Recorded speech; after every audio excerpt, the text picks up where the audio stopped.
wearing all black. Aloha! Here with JC and Jeff. Ain't no time for school today. Hitting bombs. Hey, watch this punch cut lob wedge. Replace your Marshalls with cart girls. They're better looking. They're serving drinks. Got to hit bombs off the tee. Phil talking about a guy taking a shit in the cut. Mahalo! That's what we did fireside with Phil. Fire the stick. Hit bomb and attack the pin. It's let's just jump into it, Jeff. I mean, what the hell? It's the 2021 U.S. Open and Torrey Pines is fucking finally over with. Holy shit! It's been a long week, a lot of golf. Jeff, I mean, I need your quick reaction. We're not even gonna wait until later in the show, okay? I just want you to just hang on for like a second, okay? We're gonna do this out of the ordinary, okay? I've got a fucking wild hair up my ass, and I think this might go well. So just bear with me to listen to some of our favorite jingles we haven't played in a long time. Hot or not? Hot! Or not? Nah, bro. Jeff, I mean, Jon Rahm, gets the victory at Torrey Pines, but let's get down to real business, okay? Everyone wants to know, this is the Rated R Golf Show. This isn't your mom and pop ESPN show. I need to know, Jeff. Kelly Cahill, Jon Rahm's lovely lady, is she hot or not? I'm glad we're bringing this segment back. It's been a while. You know, we haven't been able to go out and torture some of these guys that win golf tournaments and go after their wife, you know, either in a positive or negative way. What's her name? Kelly Cahill? Yeah. Okay. Didn't really know anything about her until Sunday at Torrey Open or at Torrey Pines there. Here's the thing. If maybe you've had some time to do a little bit more research, she's probably got some good pictures in the past. I mean, she's just coming off a baby. You know, she's trying to shed that baby weight. You know, so not really doing it for me. But the other thing is this. The sunglasses she wore covered her entire face. And she's obviously much taller than me and much bigger. She's a bigger woman than me. I can't do that. Her and Jon Rahm made their toddler look like he was about the size of an ant. Not hot. Not hot. Jeff, I'm one. Yes, I agree with you. Jon Rahm, when he took his kid after he won the U.S. Open, I mean, he was so, I mean, clearly he hadn't won it yet, but he'd like taken the kid out of her arms, and I'm like, first of all, this kid, I think this kid is like 4 or 5 months old. Like, he should be around, 14 pounds. No, this kid looked like he looked like a goldfish in an ocean. Like, it was just bad. It was not good. It was like scary. Those two human beings are rather large. But Jeff, I'm going the other direction. I'm going hot. It's it's one of those. She still has that kind of magical glow, which I'm pretty sure I'm not supposed to say out loud. But it's absolutely. I think she's hot. She's looks like a strong woman that I don't really know how to. She's hot. Like she was at least dressed to impress to win a U.S. Open as the wife of Jon Rahm. I'll give her that because. In past, we've made fun of some of these wives, and it just looks like, specifically, I think, what was it? I can't remember. Maybe Colin or Jordan's? One of those girls was just absolutely not prepared for the major championship, walk from the 18th green to the practice grounds with Phil Mickelson. So, Jeff, I mean, funny and all, but I mean, seriously though, Jon Rahm is your United States national champion, first major of his career. He's absolutely just blown us away these last couple of years. I found a couple stats, and hold on. Are you going into golf? Yeah, we're going into golf. Okay. Yeah. Before we get into golf, this is where like my brain hasn't shut off yet from what you just asked me, and it's like 90% say what you're supposed to say, and 10% you got to keep it, off camera. When we talked about doing her hot or not about 2 hours ago, yeah, there's a lot funnier shit said. This just begs for that fucking members only say what you want podcast, because you said some shit. We said some shit in that one, like the true stuff that would have been gold, fucking gold. And people out there know, especially people that know us, what comes out of our mouth most of the time. This was more like your PG version. Than it was the laid back version, because what the shit I said earlier, Jeff, he had trouble breathing at one point in time. I'm pretty sure he had to give himself the Heimlich. I just referenced that, it was obvious that she probably was still breastfeeding, and that she could she could breastfeed like a village, I think is what I particularly said. And yes, if you're into the members only podcast, we're launching that here in 2 days. Just send me about $3,000. We'll get you all the X-rated content you want. Jeff and I are more than willing to do it. It's going to be on our OnlyFans page, the Aloha Press OnlyFans, I'm assuming. We might do it shirtless. We've done this before at Pebble Beach. We might be bringing those things back, but yeah, it's occasionally we go. I'm ready for golf now. now. Right. Are you sure you're ready for the golf? Yeah. I mean, I'm ready for golf. Jon Rahm. Fuck, when I got back on the phone with you, I was still laughing from your comment. So it was good.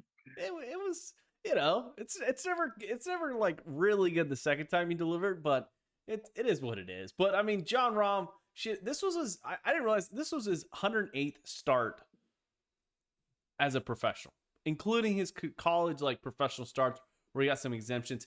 He's won 12 times. He has a 10% like victory. Like 1 out of 10 times he's going out there and winning an actual golf tournament. This guy, I mean, absolutely incredible. He's won here at Torrey Pines before at the Farmers. I mean, he was the favorite going into it, especially after what happened in the Memorial a couple weeks ago, where they pretty much took away a victory. He should have been like a 12% victory rate. But I mean, Jeff, this guy, he deserved to win. Oh, he did. He played well. He came in, off the 2-week COVID quarantine, whatever he had to do, and he got it done. He made the putts when it counted. He is the only guy. I mean, Louis stayed steady on the back nine, but he is the only guy that didn't just massively erupt and choke like all the other big names. We had a leaderboard setting up midway through the front nine for those guys, and to start the back nine, we had a leaderboard that you couldn't ask for. Every name you looked up there was a top tier star pretty much. And as we made our way through the back nine, it was just fucking disaster after disaster after disaster, choke job after choke job. And Bryson was the absolute worst. It was just, and our picks fucking choked it away. I mean, nobody, John finishing not in the last group took some of the thunder away from what he did. But at least he got to hang out with Phil on the driving range for a little bit. Yeah, he got to hit a couple extra shots at Torrey Pines, which was pretty cool, I guess. When you get to share that moment with Phil Mickelson, when you get crowned the U.S. Open necklace medal, which I still is kind of weird to me, but it's looking at the tournament and you realize like this guy goes out and shoots 67, tied the best round of the week, shot the best round of the day, and was the best golfer on the golf course on Sunday. But at one point in time, it was like the NBC broadcast they didn't have a big enough leaderboard to actually like have everyone that was in the mix. Like at one point in time, like you didn't know where the storyline was going to go. Like at one point we're looking at Brooks and he's almost leading. You've got Rory McIlroy in the mix. Looks like he's taking the lead. You had Bryson DeChambeau leading the golf tournament on the 10th hole. And you had guys like, who started the hole number one, what's his fucking name? Mackenzie Hughes, leading the golf tournament going in the fourth round, and they just absolutely fell over each other. Was it because of the actual setup of the golf course or the conditions, or was it just the moment of an actual major championship? I think this time, they always talk about the U.S. Open pressure, the pressure in majors. I think this time for a lot of the guys, it was the moment. It wasn't really the golf course. They've been playing there all week. It's the final round. There were, one thing I'll say about this U.S. Open, there were a lot of birdies out there, a lot of birdie holes and then tough holes. It wasn't like every hole is tough. There's not a lot of signature holes out on that golf course. You'd see a guy like Matt Wolff make 8 birdies in a round and 7 bogeys, and shoot 1 under. Or whatever he did, in Thursday's round. But I think it was just the moment, man, because you saw guys like Paul Casey at one point get to 300, making a charge, and then just collapse. You saw Rory do it, Brooks, Bryson, Colin Morikawa had it to 4 under, missed a short birdie, and then he fell apart. Guys, all those guys, one guy just needed to step up, and the only guy to do it was Jon Rahm down the stretch, making those 2 putts. Yeah, that was the difference. 17, 18, rolled those freaking birdies in and was just absolutely like, that was the energy we needed like this last year. And I think it has something to do with like this particular major championship was when they had like real fans. and they had like a real atmosphere. I mean, guys are tossing back beverages. They're having a somewhat, semi streakers running around on the golf course, which we'll get to. And you look at it and it's like, it's a real major championship. This has history. I don't think it was the best golf course, and we might get into that later, but Jon Rahm, I mean, good for you. I mean, fuck, he played the best. He played the best on Sunday because that's all he needed to do. He did. Like, you just had to put together 3 rounds, Thursday, Friday, Saturday, and just not do anything stupid. And he didn't. And he absolutely didn't. And then he just went out there on Sunday and put it together. Well, he has a lot of confidence in himself, and it's obvious. But he was the definition of clutch, because that guy, to make those putts, and specifically on 18, he has that bunker shot there, right?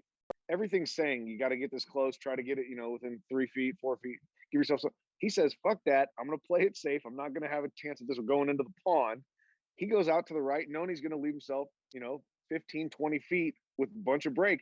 But that guy can make left to right putts like nobody else, man. He did it to DJ twice in that one tournament in regulation and in the playoff. He made 2 left to right putts coming down the stretch here. And those are putts. I mean, me and you 3-putt those things fucking 9 out of 10 times. It wasn't a 6-footer. It wasn't a 6-foot left or right. But I will say, he's had to see that fucking read 100 fucking times. Because in 2008, Lee Westwood had the same fucking putt to get into a playoff with Tiger and I can't remember his name. Rocco? Yeah, Rocco. And he fucking missed it short. And he didn't give it the fucking full oomph. And sure enough, Jon Rahm does. And it was impressive. And the thing that shocked me the most was, good God, how many cameras did they have on hole 18? Like, they had 17 different views of Jon Rahm making that putt. And they're going to, we're going to see that. We're going to see that vision, for the next year. But it was cool to see. It erupted. But getting into the rest of the golf tournament, there was still like 40 minutes to play. There was still a group of guys out there who could have made the charge. Louis, I know we had a listener question, but Louis says in 17, just kind of pull cuts one into the freaking shit. Jeff, the golf course had 400 yards to the right, which you could not hit out of bounds right. You couldn't go left, and he pulls it into the shit, into the weeds, and kind of, and he makes bogey, and he's got to make eagle to tie Jon Rahm to get into a two-hole playoff. How does he fucking miss left on hole 17? I don't know. That's the one thing. I understand when Bryson got up there and he was, in his mode of just collapsing. You knew he was going to swing as hard as he could. He didn't care where it went. He went way left. Matt Wolff went left, but carried 330 to carry that shit. I don't know how he did that. He had an absolute bomb. Louis, he likes to hit the fade. They said it all day. He likes a little left to right with the driver. I'd hit the fucking slice, right? It's like the pond. It's like I shouldn't say the pond, the ocean at Pebble Beach on 18. That thing is not going in the water. You've got so much room right. He's got the canyon. You got so much room right. All you got to do is make a par, get to 18, right? Just get to 18. Yeah. But and he didn't do it. No. And he freaking coughs up one there. And then sure enough, he needs to be in the fairway to get there in 2. Hole 18 is not, it's exciting, and we've got the vision and we've got the memories of Tiger Woods being there, making that final putt. But you got to hit the fairway. And sure enough, he puts it into the rough. And, unfortunately can't get up and down for eagle. And sure enough, he coughs up another 6th second place in a major. This guy was, he's steady Nelly all week. Played great golf. Just couldn't get it done. Couldn't get it done on 18. Couldn't put it in the fairway. I got to ask you, though, looking at that particular lie, why the hell did he lay up to 69 yards to try and hole out? That's the one thing that did not make any sense to me. I don't know. Here's my take. In my mind, you got to go for it. You've got to give that a chance. Nobody cares. You don't want to be the guy that's got 18 second place finishes. He's got plenty of money. He's got a major championship already. Yeah. Like, we want the heroics. We want the fireworks. I don't care if you got to hit a little knuckleball with a 5-wood and just try to play the slope and run it up there. But you got to give yourself something at very worst, a chip shot. to try to make it. You know, you can't be trying to hold out from the love number. Even though once he got to the love number, I thought, hey, there might be a chance. But you know, from that distance, there's only one way to make it, and that's to either fly it in or roll it in from the front, because you're not going to be able to zip something back from that distance. Not on those greens. No, not on those greens, especially that whole location in that bowl right there. The shot that I kept playing in my head is if Jeff Bellotti was my caddy, he would talk me into hitting, like a 5-wood punch, rolling it real hard, and let's skip it across the water. That's the shot Jeff would have fucking talked him into. I would have hit a duck, and instead of getting a second place, I would have freaking coughed up and probably ended up, where Matthew Wolf was at at 14th place. That's what kind of I envisioned when he hit that. Here's the thing. He's much smarter than us. Him and his caddy made a good decision, because they saved him $400,000 or $500,000 by getting second place by himself. And the odds of making the eagle, had he tried to go for it, are probably, I don't know, 1 in a million from that lie and from that spot. He really didn't have a good chance. But the viewers want to see it. We didn't want to see him lay up. I mean, Jon Rahm had zero stress once he saw that he grabbed an iron. He's like, "There's no way." That's when he starts hugging Phil and kissing babies. But here's the other thing. On the 9th hole, we had something happen that could have changed this golf tournament completely, when Jon Rahm sails one over a blue-covered chain link fence, thinks he's OB, hits a provisional, and then all of a sudden, not only is he not OB, he's not going to have to play from against the other boundary fence. He's going to take a nice 2 club lengths and get a free drop and make birdie. Well, and I've played that 9th hole. You can't go left. You fucking can't go left. It's besides the ocean and the canyons, you can't go left there. You know why? Because there's a giant building there with a fucking fence. Trust me, I hit a giant slice aimed at the building and wrapped it into the fairway. Jeff, how does he get away with it? Because Justin Thomas earlier in the day pumps one into that shit, and Jon Rahm, and I'm not saying I think Jon Rahm would have won the tournament no matter what, but God, how does that fucking make any sense? Like we're having a U.S. Open, which is a governing body who makes up the rules of golf, just be like, 2 club lengths. What? Well, if you're up against a fence, it's OB. Well, I was reading about it a little bit, and they said that there's another fence, the one you probably saw when you played, that was behind this construction style fence they put up. And, they said, well, his ball was still not outside of that. Okay, I get it. But in real life, he would have had to play left-handed or punch out. He wouldn't have had a swing. Yeah. Not 2 clubs length with no penalty stroke. I mean, if you're going to erect a fence 2 feet from the old out-of-bounds fence, you might as well just call that the new boundary, and that's OB. That's what I don't understand. Sometimes these tournaments just crack me up. And even just the way some of these guys are spraying it out there, like they're really, like, I realize that these guys play a different style of golf. And the reason why is because we were always taught as young adults, hit it in the fairway. No. You don't need to hit it in the fairway. Hit it wherever, like, the trouble isn't. Like, that's what I learned. That's what I learned at this U.S. Open. And I don't know why he didn't. It just is, you kind of get a little pulley with your cut, and then all of a sudden you're, rubbed up next to a fence. But I mean, Jon Rahm is your champion. U.S. Open, I mean, first major champion. I mean, we figured he was going to do this, right? This is a guy who's been in contention a lot of these times. Is it one of those things that can you see Jon Rahm winning multiple U.S. Opens, and is he this style of contestant for this particular championship, just based on the history, or the most recent history? Bryson getting it done last year, Brooks multiple times, Dustin Johnson getting a U.S. Open. These bigger, bulkier, stronger guys powering it through that big, Kikuya rough. Is he a guy who's going to win multiple U.S. Opens? I think not only will he win multiple U.S. Opens, I think you're going to see him win, somewhere in the neighborhood between 5, 6, 7 major championships in his career. That guy he's too good. He's kind of changed his mindset a little bit. I know you probably heard about it, read about it. He's ever since he had his son, he's not going to have these fiery outbursts out on the course.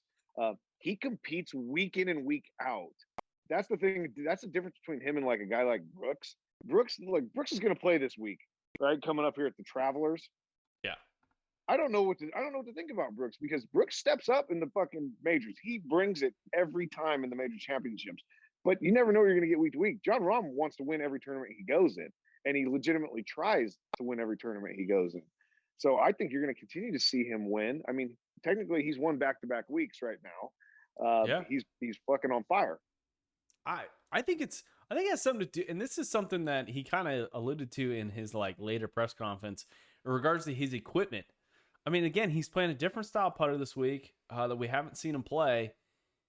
And I think a lot of times some of these guys get into situations where they are playing equipment that they signed for the money, and all of a sudden they're getting to play equipment they're more comfortable playing with. I think this guy's going to rip off multiple U.S. Opens. I think he's built for it, especially if the USGA is going to continue to put out this style of product for as a golf tournament, you know, where it's skinny fairways and long rough and softer, milder greens than in the past. Hey, speaking of equipment, and I know as he makes more money and he had more wins, he had the opportunity to change and go to Callaway and get away from TaylorMade. What do you make of Dustin Johnson showing up to the U.S. Open with 7 putters? I Did think you Dustin, hear about that? 7 fucking putters. Yeah, I don't. Dustin Johnson's known for carrying a lot of putters. I mean, he's a guy who will go and fuck it. He'll play a different putter. Like he'll play one putter on Thursday and then switch it up and play a different putter. I mean, he's won tournaments like that. So I don't think it's that big of a deal. Just because he, he's so good at everything else that he does. I think he can get away with, mixing in different putters. But at the same time, you look at him and you realize like his golf has not been good ever since he won out in Saudi Arabia, and that was his last pretty much halfway decent performance. Unlike he did, a couple weeks ago or last week in that amateur event that he played in on the PGA Tour. It's just as scary. I mean, he loses his number one spot in the world. Jon Rahm takes it over as the number one golfer in the world.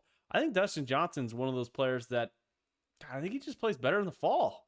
I mean, he always does. It seems like he always gets a victory, winter, fallish, maybe another Masters, but his game did not look as good as we're kind of getting used to. No, and here's the thing. I get that he plays different putters. And he's done this before, but to bring 7, that's so much practice to see which one's going to be the hot one that week. Like he obviously took away from him hitting tee balls, hitting wedges or wherever else. Well, I agree. It just I get you were the former number one golfer in the world. I get it.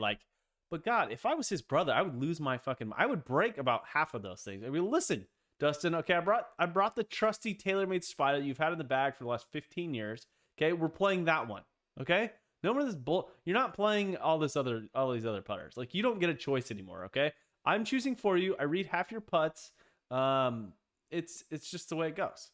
But I mean, let's get back to some of those other leaders. Brooks Koepka.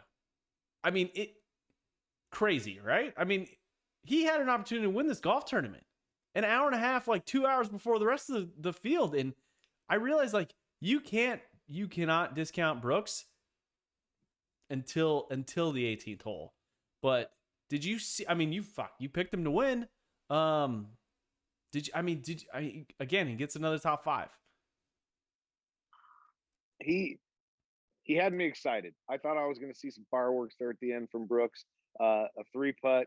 And a missed short putt, on 16 and 17 coming in, needing eagle, we thought, on 18, and he goes out and makes a bogey. But I got to give him this. He made bogey. He shot 2 under, T4. You know what he did? He earned me another bottle of booze because he beat your guy. That's in the end, all these collapses, Brooks held it together just enough to beat Rory. Just enough. He needed a double bogey on 18 to at least break even for me. I now owe 7 bottles of booze. So let's go over the bets. Jeff and I wagered. I went with Rory McIlroy, who middle of the day looked like he was going to win the damn thing, and then sure enough coughed all over himself. And then Brooks, God, kind of scared me there. So Jeff took Brooks to win the entire thing. I took Rory, and sure enough, Roy, shot one, finished the tournament 1 under. Brooks ended up at 2 under for another top 5, and Roy McIlroy gets a top 7. And then we went to the California kids. I went with I tried going with Colin Morikawa. Unfortunately, Jeff took Colin Morikawa, and he was in the mix again. God, he almost won another major championship. And then Phil Mickelson, I picked him to finish, at 10:30 in the morning before the leaders even showed up to the golf course, which was impressive. But the thing that got me the most was the U.S. Open picks. I picked Brooks Koepka. I won a bottle. I sure enough turned around and lost 2 more. So it is what it is. I'm down 7. I'm looking forward to hopefully regaining that at some point in time. Jeff is just waiting for the case. I think I'm waiting for the case because it's gonna cost me less money to ship it to him, which is impressive. If you're putting money based on my picks, just stop. Just don't. Okay, just take Jeff's picks. Okay, we're gonna make the Travelers pick later in this episode. Just go with that, Jeff. How do you feel about getting another victory? With Roy McIlroy literally just shitting down his leg. The final couple holes. I'm telling you, I watched him miss a shortish makeable putt on 17, and then he's got an even closer one on 18. I'm sitting there, battling because my dad wants him to make it, wants him to play well. I want him to miss for a bottle. I came home last night after the golf and Father's Day barbecue and everything, and I looked at my liquor cabinet. I got the sink, the cigar humidor, the wine section. Look, I might have to fucking do a little construction. I'm not a handyman, but I might have to add a new fucking cabinet. You're gonna have to add a JC section. Okay, that's as simple as that. It's gonna be like, this is the JC liquor cabinet. Okay, this is what he just comes over and delivers cases. That's what I'm getting down to. As I was crying when Brooks Koepka was literally making not double bogey on 18, I gotta ask. I mean, Brooks Koepka finished the round way before Bryson did. Did Brooks Koepka send out that half-ass streaker out onto hole 13 while Bryson was trying to hit a second shot into the rough? I don't know if he had anything to do with that, but I would say something about that guy, right? If you got that planned, first off, how do you get a golf club into that event? Did he steal somebody's club? So to give you guys an idea, what happened was on hole 13, Bryson and who else was playing with him? I can't remember who else was playing with him.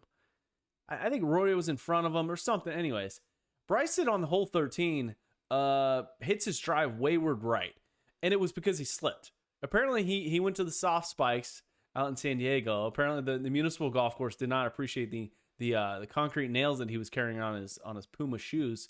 So they made him switch to soft spikes. He slips and almost misses the fucking ball and just hits it about 265 into the rough, into some of the deepest rough I've seen in a long time. And he's standing there, and then all of a sudden, like, everything stops. The television coverage just pretty much is like, oh, we're waiting for an incident that's going on in the fairway. And then they don't show you anything. So you got to go to Instagram or fucking Twitter and realize that this dipshit who, what was his fucking name? I got it somewhere.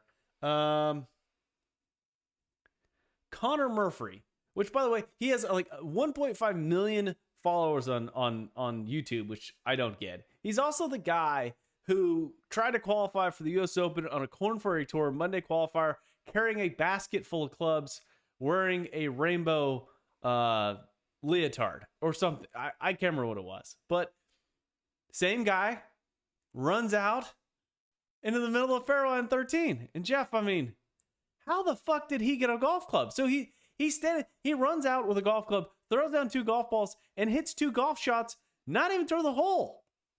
What is going on? That's the other thing. If it's my one shot at glory, right? I'm never going to play in the U.S. Open. I'm going to be out there on the same hole as Bryson. I'm hitting a goddamn approach shot. I'm hitting that thing towards the green. Spectators, watch out, because these balls are going that way. They're not going into the ocean. I mean, This isn't Nakoma. We're not out there just taking photos, hitting balls into the pond for fun. Like, you got to try to hit that ball on the green. Can you imagine how crazy the crowd would have gone had he stuck one, put one up on the green? But here's the other thing. Then he takes off running, right? You got a couple of the cops chasing after him. Then the dude just says, "Nope, I've seen enough of this." And I thought he was going to run him over with the golf cart. I really did. Yes. It's I've got. I mean, at least the thing that was somewhat scary is because when you're watching this, you don't realize what's going on, but you got Bones Macaw freaking going into a detailed breakdown of what is happening, and then you check the YouTube channel and you realize like this guy could have been shot on national television. Can you? I mean, San Diego PD. I mean, or San Diego County or whoever. I mean, good God, that guy, if he raises that golf club up like a freaking weapon, dude's getting smoked. Like there might have been a crime scene. There might have been a homicide on the middle of the fucking fairway when Bryson's trying to hit his second shot, which would have been incredible for golf. Like if you wanted, I mean, it could have been way worse. I thought San Diego might have clipped him with the golf cart, which would have been hilarious. But the guy is tremendously lucky. He only walked away with 3 dudes on top of him, which it looked like he wanted. It was it was interesting. He is lucky because that's the same thing I'm thinking. If he raised that thing or starts swinging that thing at those cops, this is going to go bad, and this golf tournament is going to be postponed here. Like, there's no way it's not like they're just going to tape off the middle of the fairway and let guys keep playing. The golf tournament's going to be done. Louis Oosthuizen's going to lay up because of a body is laying in the middle of the fairway. Like, that's not good. It just is one of those things that just cracks me up. National television. This guy again makes news, and it's got a hell of a following, which is pretty incredible. We just wonder, like, well, I want to see Bob Menery, how he does the after the fact commentating. Okay. I want to hear his commentating of that entire incident from start to finish, because that's going to be a classic. I just wish Dan Hicks would have really broken down the entire incident on live camera. Instead, they just kind of fucking fucked around, and Paul Azinger was too busy coming up with the next quick catchy line to compliment all these players. But I gotta ask, Jeff, I mean, Bryson, was that one of the biggest meltdowns you've ever seen? I mean, guy goes out there on 13, is pretty much still, I mean, he just went back-to-back bogeys, still in the tournament, needs to make a par, at least a birdie, maybe. I mean, it's not the most difficult hole on the golf course, but goes out, makes a double, and then just falls apart. I mean, and then on 17, he pull hooks it, and then like slaps one out. He shanks one into the freaking stands, which his golf ball like rested on a box of beer, which I think it was Amstel Light. It was Stella. Oh, Stella. So how cool would it have been if it would have been like Michelob Ultra? Like. But I mean, incredible breakdown, right? That was the only line that Paul Azinger delivered all week that I actually enjoyed, was when that golf ball ended up next to that Stella box and Bryson was just having the meltdown of all meltdowns. And he said he might need to pound about 4 of those right now. That was about the best line he said, because that's true. Bryson did need that. I mean, you'd never think the defending U.S. Open champion who's leading the golf tournament, stepping on the 10th tee for back-to-back, has a 44 on the card when it's all said and done after that, that back 9. That was just atrocious. It was one of those things that you looked at and you realized, like, dude, Bryson, you are, I hate to say he's not very mentally strong. I can promise you that. When he cold-hearted shanked it, like, and it wasn't the hardest chip in the world. He kind of had an awkward stance, but I mean, he's immediately regretting the 7-iron length lob wedge in his bag, because he just did not look good. It was not a good thing for Puma or Cobra as his whole sponsor. And again, Brooks, gets a victory over Bryson and absolutely has more content to dish out. What was your take, commentator wise, pretty much on the entire week? It was a long couple days. They had like 9-hour days of coverage. Paul Azinger, Dan Hicks. I mean, I felt like it was pretty much a C+ broadcast. Yeah, it was very average. I love the West Coast majors because we do get the long days out here and we get to watch golf all day long when you live on the West Coast. I love it. The coverage was so-so, like you said, average. Give them a C. I didn't really care too much for what they were saying. I'm more worried about the golf and making sure we get to see the shots and everything like that. You know, the play by play or the picture in picture they use. Okay. I just don't like the playing through. They use playing through so much to get these goddamn commercials in.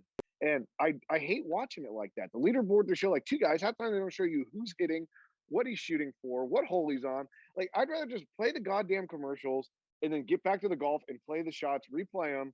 It's because I miss shit actually during playing through. They think that they're giving us more golf. I miss it. Well, it's one of those things, like, the purpose of playing through is for us to continue watching golf.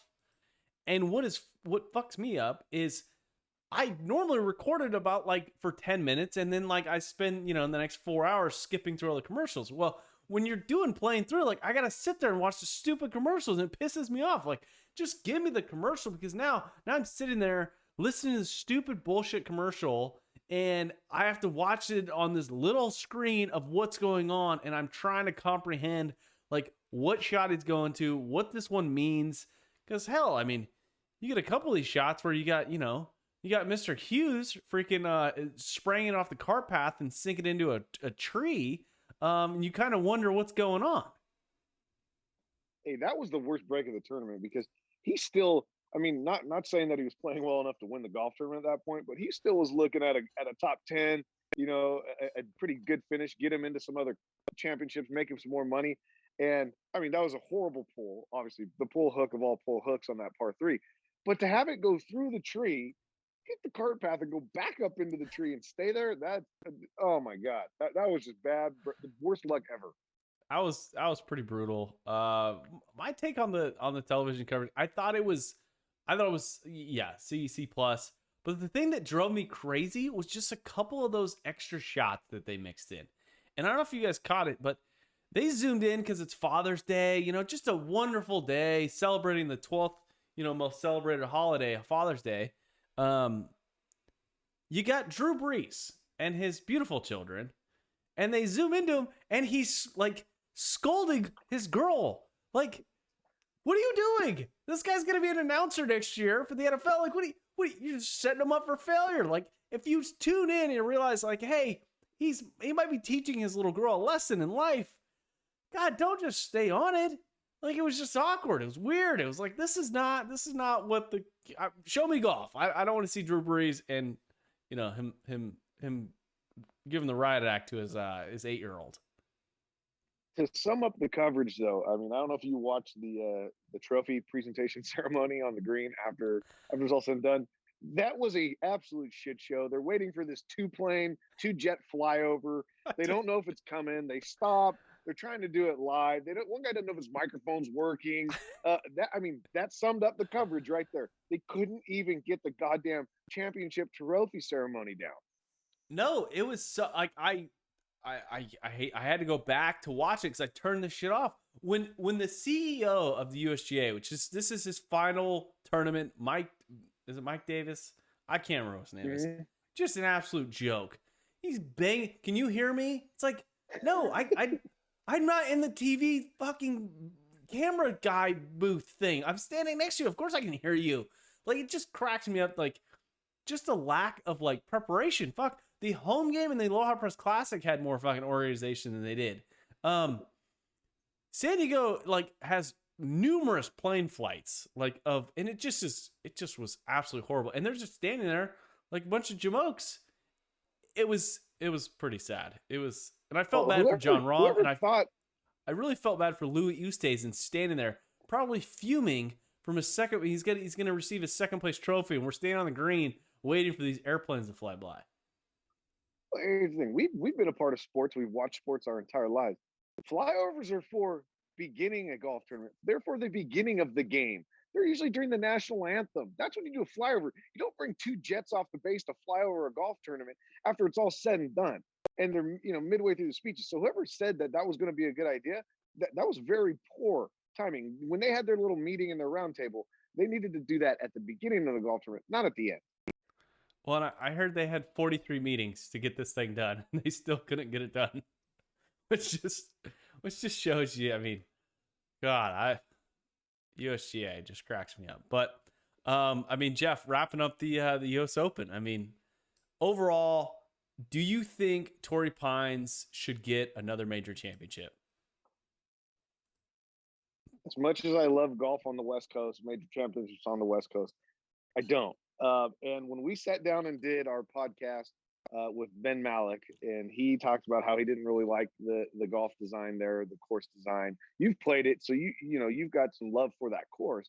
But man, just major championship wise, it just doesn't have the signature feel to every hole like other venues do, and that's what we look for, especially golf viewers. I mean, you're out there watching, and you know the different holes and you know what's coming up, but nothing's like exciting. You don't get excited for anything like you do at a Pebble Beach, or at Augusta, at these courses where they go and you know every single hole and every shot.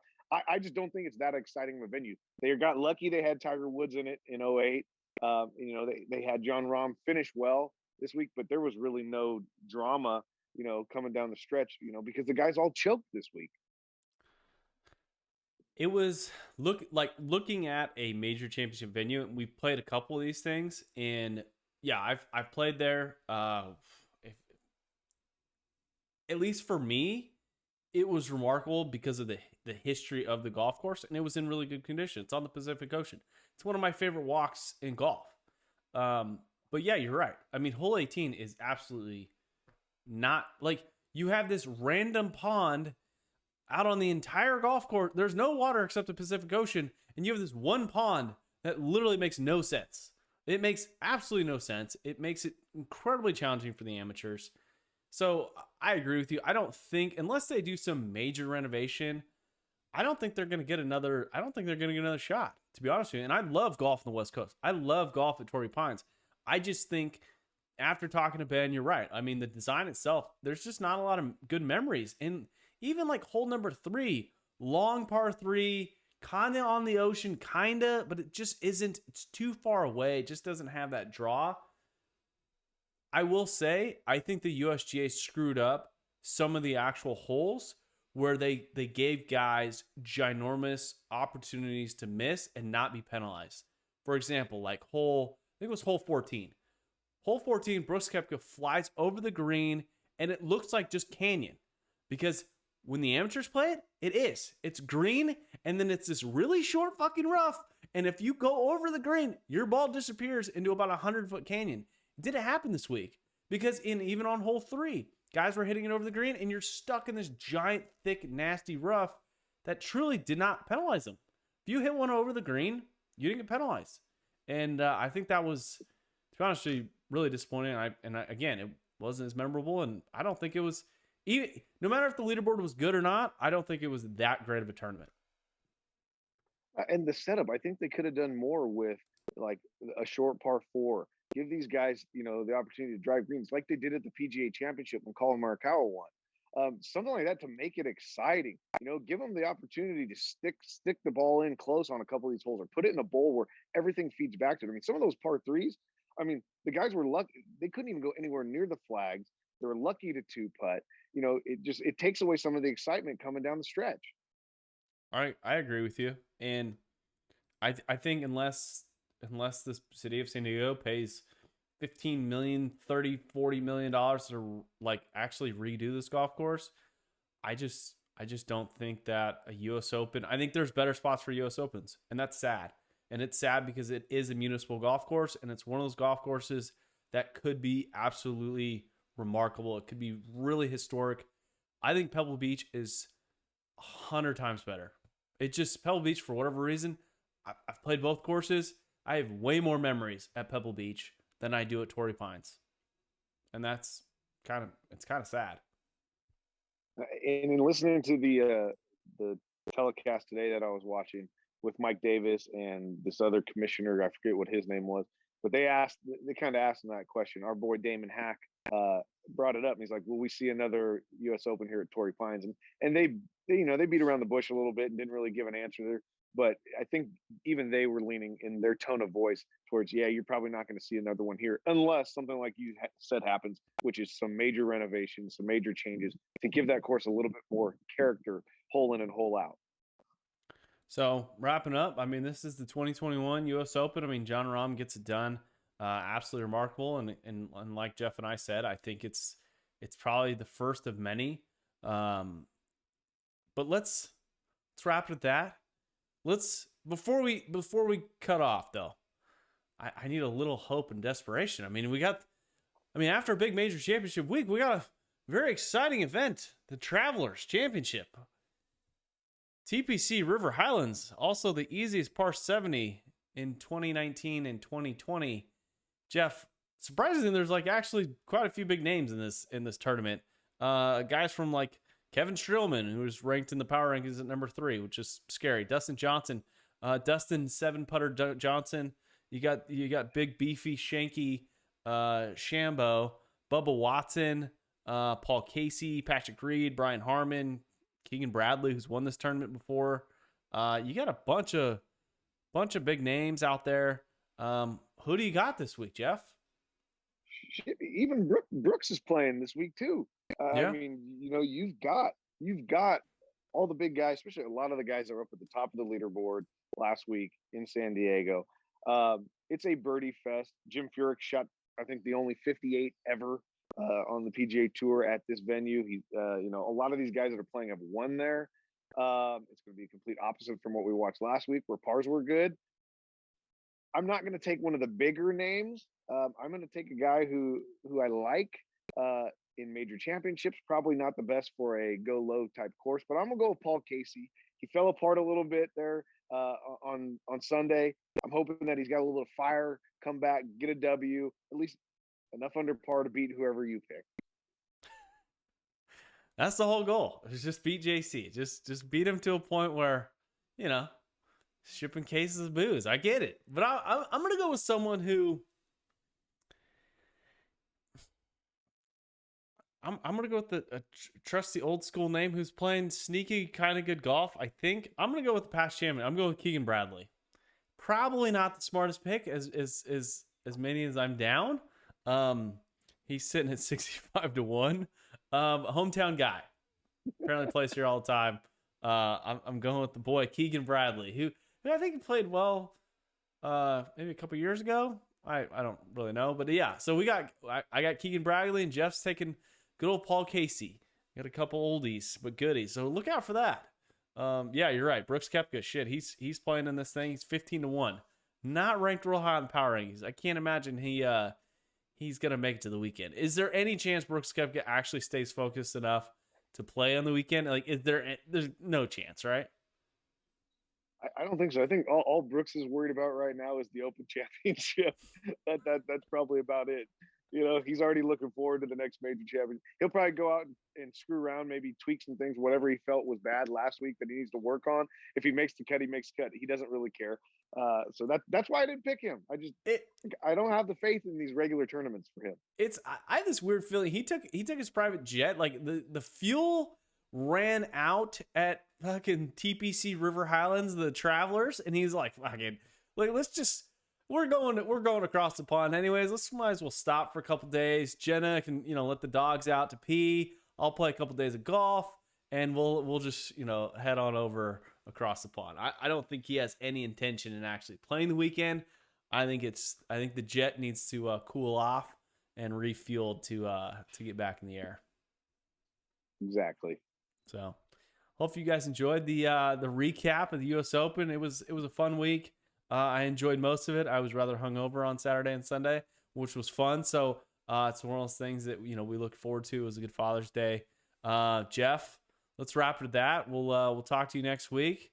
And as always, subscribe, like, and leave a comment or leave a review. If you're listening to this podcast and you get all the way to whatever minutes we're at, like 48 minutes, leave us a review, please. Good or bad, I don't care. If you liked our takes, say it. If you don't, and it was inappropriate at the beginning and it made you cut off, well, maybe leave that too. I don't know. That might be a bad and good thing all at the same time. So appreciate you guys listening.